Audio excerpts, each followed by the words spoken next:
का अधिकार हमें होता है। जिस तत्वों को प्राप्त करने के लिए दिव्य चक्षुरागतम तदवि प्रासो विपन्वयो जागृवांश समिंदते विष्णु यत् परमं पदम। देखिए, जिस विष्णु पद की बात आप करते हैं, ये वेद में भी, उपनिषद में भी ये मंत्र है। तदवि प्रासो विपन्वयो जागृवांश समिंदते विष्णु यत् परमं पदम। ये भगवान विष्णु का पैर जहां पर है, यह पूरी दुनिया में एक ही एक ऐसा गया जी धाम है, गया जी तीर्थ है, जहां की समस्त पितरों का और कहीं उद्धार होता है, तो गया धाम भी होता है। यहाँ तक शास्त्रों में निवेदन है, किसी की क्षमता नहीं हो, गया क्षेत्र में फल्गु के आसपास आकर हाथ उठा करके अपने पितरों के प्रति प्रणाम कर देता है। ये गया क्षेत्र का अगर हवा लग जाता है उसके शरीर में, तो उसके पितरों का उद्धार हो जाता है। ऐसा और कहीं नहीं देखा जाता है। भगवत्पाद श्री रामानुजाचार्य स्वामी जी, हमारे जो श्री वैष्णव आचार्य हैं, इन रामानुजाचार्य स्वामी जी का नाम शायद आपने सुना होगा।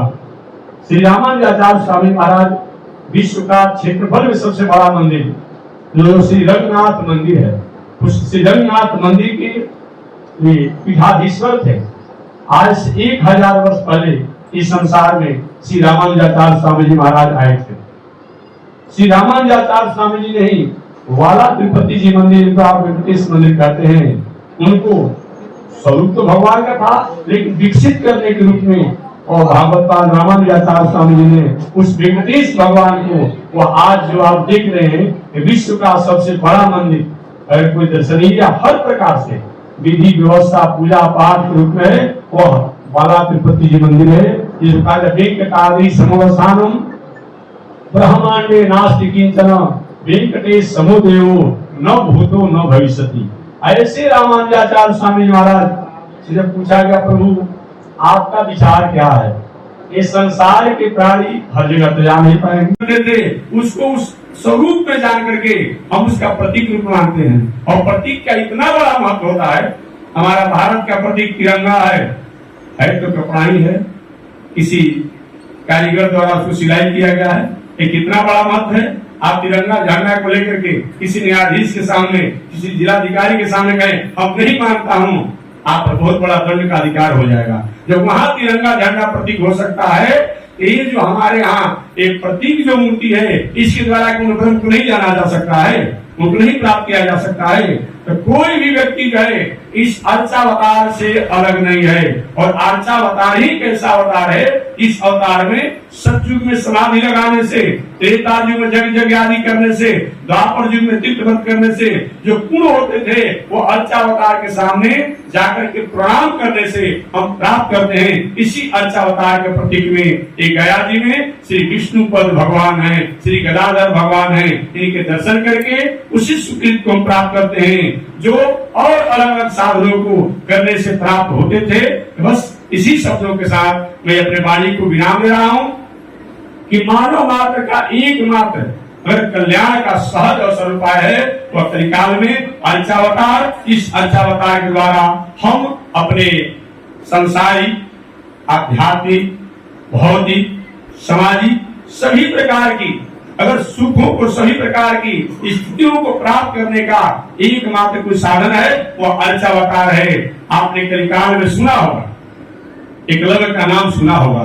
एकलव्य ने मिट्टी का मूर्ति बना करके जिस शक्ति को प्राप्त कर लिया, कौरव और पांडवों ने वैसी शक्ति को नहीं प्राप्त किया। कौन इतिहास नहीं जानता है। मीरा जी ने इस अर्चावतार का आराधना करके उनमें जाकर के लीन हो गई। बड़े बड़े समाधि लगाने वाले लोग बहुत समाधि लगाने के बाद इस पद को प्राप्त करते, उसको मीरा ने प्राप्त किया। एक कौन इतिहास नहीं जानता है। इसलिए मानव जीवन के कल्याण के लिए और युगों में अलग अलग जो साधन थे, उन साधनों में सबसे श्रेष्ठ साधन अर्चावतार है। अर्चावतार हमारे जीवन में सभी प्रकार के सुखों को देने में सक्षम है और ये संसार से जाने के बाद उन परमात्मा तक पहुंचने के हम अधिकारी होते हैं। कभी कभी कोई प्रश्न करता है, महात्मा जी इस मूर्ति की पूजा हम करते हैं, प्रतिष्ठा हम करते हैं, भोग हम लगाते हैं, इनको सुता, यही नास्तिक कहता है लोग, हम उनके राग भोग लगाते हैं, उनको हम सुताते हैं, हम जगाते हैं, वो हमारी रक्षा क्या करेगा। नहीं नहीं, बात भूलिए मत, बात भूलिए मत। कभी आपके पास खाता खिसरा पलोट का कागज होगा, खाता खिसरा पलोट वाला कागज। जैसे कागज खाता खिसरा पलोट वही किसी कंप्यूटर में ही छपता है, किसी कर्मचारी द्वारा ही उसको प्रिंटिंग किया जाता है। लेकिन खाता खिसरा पलोट की अगर कागज पर आप मकान बनाए तो मकान बनेगा, कागज गल जाएगा, फट जाएगा। लेकिन वही कागज वाला खाता खिसरा पलोट के द्वारा हम अपने मूल जमीन के हकदारी होते हैं। ठीक उसी प्रकार से जिनको हम अर्चावतार और मूर्ति कहते हैं, इन्हीं के द्वारा उन परमात्मा को जानने का, पहचानने का हमें अधिकार प्राप्त होता है। जब वो यहाँ पर दुनिया में है, ये भी दुनिया में है। एक बात और बताएं, आप किसी हवाई जहाज या कहीं विदेश की यात्रा करना हो, आप गए टिकट लेने के लिए या यात्रा के जहाज में प्रवेश करना चाहे, उसने कहा कि अरे भाई तो अपना आधार कार्ड दिखाओ। आधार कार्ड में क्या होता है? कुछ नहीं। आधार कार्ड में क्या होता है? मेरा नाम पूछ लो, मेरा गांव जान लो, मेरा रूप जान लो। कि नहीं, ऐसे नहीं चलेगा। आधार कार्ड में जो नाम होगा, उम्र होगा और जो आपका फोटो होगा वही मान होगा। और बताइए, प्रत्यक्ष के सामने भी वहां एक साधारण दुनिया में यात्रा करने के लिए हमारी आधार कार्ड और फोटो की आवश्यकता पड़ती है, और हमारे कहने से परिचय नहीं माना जाता है। जो आधार कार्ड पर देखता है वो परिचय माना जाता है। कि वही बात है कि जो वो परमात्मा है वो तो है ही, लेकिन अर्चावतार द्वारा जैसे परमात्मा से हमारा संबंध जुड़ सकता है और कहीं सहज और सरल उपाय नहीं दिखा जाता है। अतः मानव के कल्याण के लिए सबसे श्रेष्ठ अर्चावतार है, जो भगवान विष्णु पद में विष्णु के रूप में होकर के और अर्चावतार के रूप में होकर के हम संसार के लोगों को संदेश देते हैं। बस इसी के साथ मैं वाणी को विराम, आगे परमात्मा के जैसी। त्रेता युग में जग जग्यादि के द्वारा मुझे जानते थे, प्राप्त करते थे। द्वापर युग में तीर्थ व्रत करने से जो सुखित होता था, वह कलयुग में अर्चावतार के मात्र दर्शन कर लेने से हम वही पद को प्राप्त करते हैं, जो और युगों में अलग अलग साधनों को करने से प्राप्त होता है। इस निष्कंटक का पंथ था यत् संपूजते हरि, वही निष्कंटक पंथ है जिसमें श्री हरि को पूजन किया जाता है। एक बात और मैं हमेशा कहता हूँ, वैदिक परंपरा अनुसार, शास्त्र के प्रमाण अनुसार कोई नहीं कह सकता है कि हम मूर्ति की पूजा नहीं करते हैं। आज भले कुछ महानुभावों द्वारा कह दिया जाता है, ऐसा कोई दुनिया में नहीं है। मैं किसी एक मजहब की बात नहीं करता हूँ, एक समष्टि की बात नहीं करता हूँ, एक किसी व्यक्ति की मैं बात नहीं करता हूँ, मैं समस्त विश्व के प्राणियों के बारे में निवेदन करता हूँ। कोई भी ऐसा व्यक्ति नहीं है जो कि मूर्ति से अलग है। 8 प्रकार की मूर्ति बताई गई है। उन 8 प्रकार की मूर्ति में कोई न कोई मूर्ति द्वारा लोग उससे जुड़े हुए हैं, अलग हो भी नहीं सकते हैं। वो 8 प्रकार की मूर्ति कौन है? श्रीमद् भागवत महापुराण में लिखा हुआ है। शैली, शीला की मूर्ति, जो भी जगन्नाथ भगवान और हमारे श्री सीताराम भगवान है। शैली ये सबसे श्रेष्ठ बताया गया है।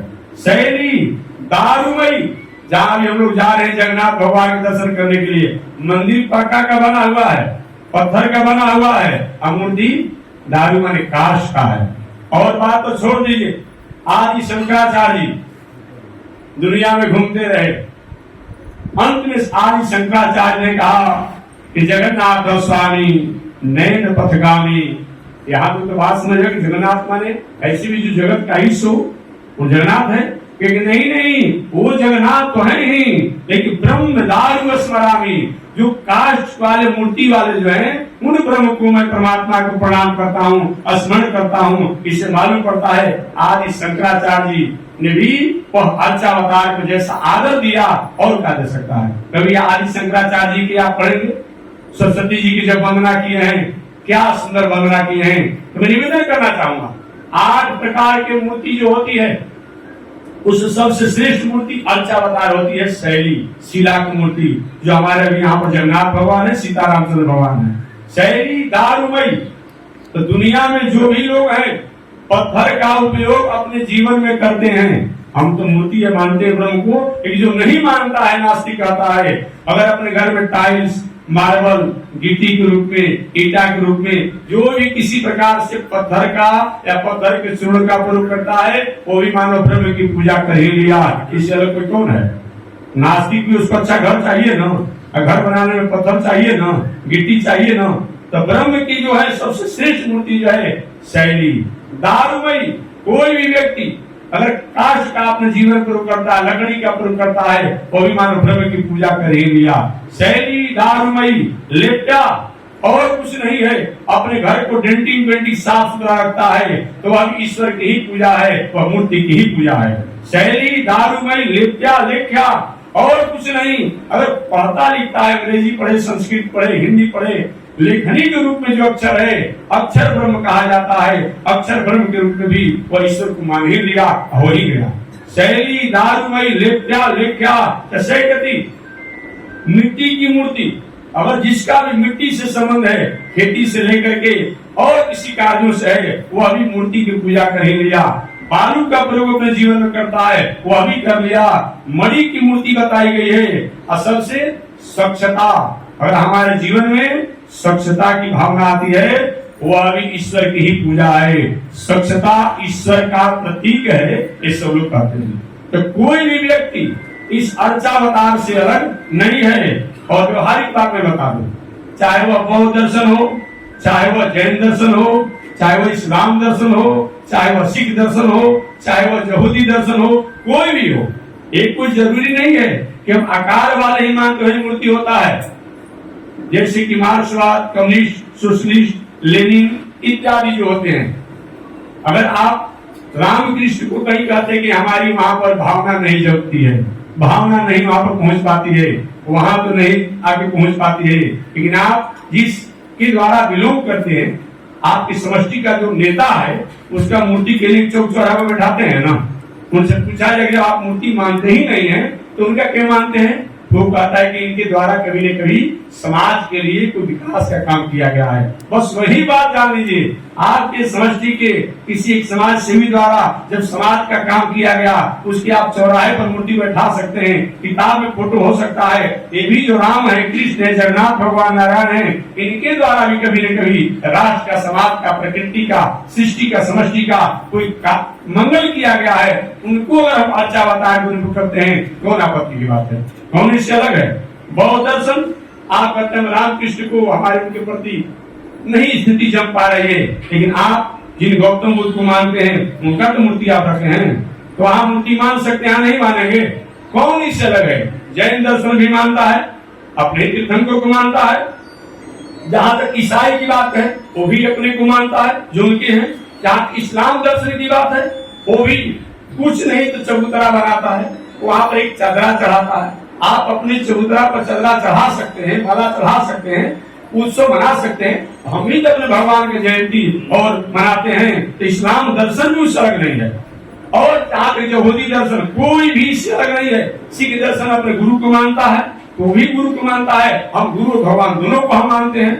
कोई भी चाहे वो नास्तिक हो, आस्तिक हो, अगर वैदिक परंपरा अनुसार बात किया जाए, तर्क की कसौटी पर बात किया जाए, तो कोई मूर्ति से अलग नहीं है। मूर्ति का मतलब तो रामकृष्ण नहीं होता है, ये जान लीजिएगा। मूर्ति का मतलब क्या होता है? छिपा हुआ ब्रह्म। मूर्ति माने छिपा हुआ ब्रह्म। इस ब्रह्म को प्राप्त करने के लिए बड़े बड़े साधक लोग बहुत दिनों तक पूजा निध्यासन चिंतन करते थे, उसको उस स्वरूप में जान करके हम उसका प्रतीक रूप मानते हैं। और प्रतीक का इतना बड़ा महत्व होता है। हमारा भारत का प्रतीक तिरंगा है। ये आयोजन जो हुआ वो पूर्ण सफलता पूर्वक पूरा हुआ। इसमें क्या क्या किया गया और आपका क्या रहा इसमें? आज अत्यधिक प्रसन्नता का दिवस है। हमारे राम जी के दरवाजे, हमारे जगन्नाथ जी के दरवाजे सहस्त्र संख्या में संत महात्मा आए और हमारे गुरुदेव त्रिदंडी स्वामी जी के शिष्य लक्ष्मी प्रपन्नाचार्य जी स्वामी पधारे। इसके लिए हम लोगों को बहुत बहुत प्रसन्नता है। हम सभी का हार्दिक अभिनंदन करते हैं, हार्दिक स्वागत करते हैं।